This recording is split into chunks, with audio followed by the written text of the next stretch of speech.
lawmakers are pushing to hammer out an operational budget that will let state agencies keep functioning, and they're running out of time. Both houses are still working to find some common ground on controversial tax increases and a plan to move money from the Education Trust Fund.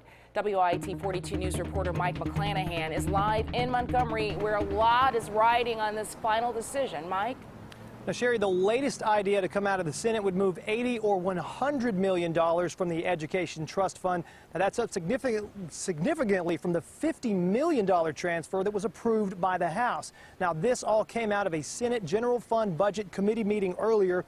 In return for the increase, Senate leaders think they can buy more support for tax increases on cigarettes and the other increases approved by the House. Now, that would all add up to a lot more revenue in the general fund budget. And Senate General Fund Budget Committee Chairman Arthur Orr says it could mean that state agencies will only get cut between 4 and 5% as opposed to the 10% cuts facing most departments from the House budget.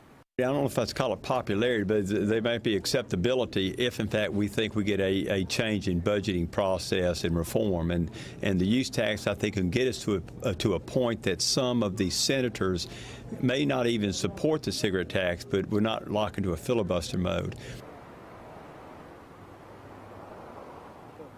Now, also today, the state Senate added the courts to their list of agencies to be level funded. The head of state courts today said losing funding would lead to longer delays and hurt clerk staff and juvenile courts the most. Now, the House and the Senate were set to resume at 4 o'clock this afternoon. The general consensus I'm hearing is that at the very earliest, they might consider a budget voting on the floor of the full Senate as early as tomorrow. But again, there are no guarantees. I'll have another update coming up at 6 o'clock. Live from Montgomery, Mike McClanahan, WIAT 42 News. Coverage you can count on.